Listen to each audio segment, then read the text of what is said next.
ఏమనిపిస్తుంటుంది sir Chiranjeevi గారిని ఆనాడు మీరు చూసిన చిరంజీవి గారు, ఇప్పుడు మళ్ళీ మీరు వెండి తెర మీద చూస్తున్న చిరంజీవి గారు, ఆ డిఫరెన్స్ ఏమైనా కనిపిస్తుంది? ఆయన ఒక అద్భుతం. మెగాస్టార్గా పెరిగే కొంది ఆయనలో ఎంత నమ్రత, ఎంత మర్యాద. చిరంజీవి గారే సార్. హీరో అయిన తర్వాత, స్టార్ అయిన తర్వాత మీకు ఎప్పుడైనా డిఫరెన్స్ కనిపించిందా? ఆ గర్వం కానీ, ఇంక నాకు తిరుగులేదురా ఇండస్ట్రీలో అని కానీ? ఆయనే చెప్తారుగా, ఒక సినిమా సూపర్ హిట్ అయిన తర్వాత పెద్ద 100 days ఫంక్షన్ చేస్తే ఆ రోజు రాత్రి ఫంక్షన్ అయిన తర్వాత వెళ్తే మంచం మీద పడుకునేవాడిని కాదు నేను. ఎక్కడ ఇదవుందని నేల మీదే పడుకునేవాడిని నేను. నా వైపు ఉంది కాబట్టి తలదించుకొని వెళ్తున్నాను, లేకపోతే తలలు తీసుకెళ్లేవాడిని.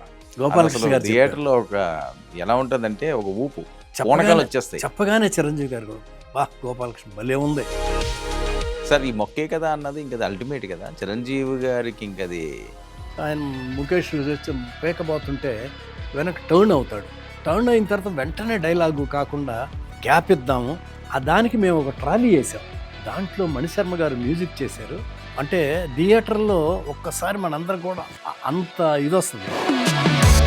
చిరంజీవి గారిలో ఎవరు చేయగలరా అని మీకు మీరుగా జీవితంలో మర్చిపోలేంది అన్న షూటింగ్ టైంలో ఏమైనా జరిగిన సందర్భాలు ఉన్నాయా? దాయి నేను ఆయన అప్పుడప్పుడు అంట మెల్లగా వెళ్ళి ఇట్లా చూస్తుంటే ఏంటి గోపాల్ ఏంటంటాడు అంటే, ఇక్కడ కానీ స్ప్రింగులు లేకపోతే స్ప్రింగులు కానీ ఇంకేమో అంటున్నాడు. అప్పట్లో అనిపించిందా సార్ మీరు రామ్ చరణ్ చూస్తుంటే ఇది జూనియర్ మెగాస్టార్ కొడతాడు ఇండస్ట్రీని?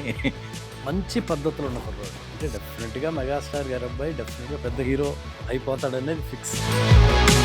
సార్ మన శివశంకర్ వరప్రసాద్ ఇప్పుడు స్టేట్ రౌడీలు, ఎప్పుడు న్యాయం కావాలి, ఎప్పుడు ఛాలెంజ్లు, ఇప్పుడు మన శివశంకర్ వరప్రసాద్ కామెడీ టైమింగ్ ఎక్స్ట్రాడినరీగా ఉంటుంది. ఆయన మెగాస్టార్ అయినా సరే ఆ 9th ఆమె కోప్పడ్డప్పుడు ఈయన తగ్గటం, మస్కా కొట్టబోవటం చాలా బాగుంది.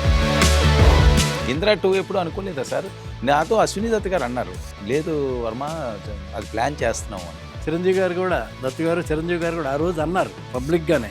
ఓకే, అవును, ఇంద్రా 2 మన యూనిట్తో చేద్దామని. ఆరు డైరెక్టర్ మీరు ఇన్ని సినిమాలు చేసుకోరా చిరంజీవి గారి సబ్జెక్ట్ కోసం మీరు ఆలోచిస్తున్నారు అంటే ఇంక చిరంజీవి గారి గురించి ఇంకేమనుకోవాలో అర్థం కావట్లేదు సార్. దానికి ఒక మంచి రైటర్ ఉండాలి, దాన్ని సెట్ చేయగల ఇది ఉండాలి. ఎందుకంటే నేను రైటర్ని కాదు, రైటర్ని నమ్ముకునేవాడు. మన వరప్రసాద్ వేడుకలు మెగాస్టార్ చిరంజీవి పుట్టినరోజు సందర్భంగా ప్రముఖ దర్శకుడు బి. గోపాల్తో వర్మ ఎక్స్క్లూజివ్ ఇంటర్వ్యూ మీ 99 టీవీలో.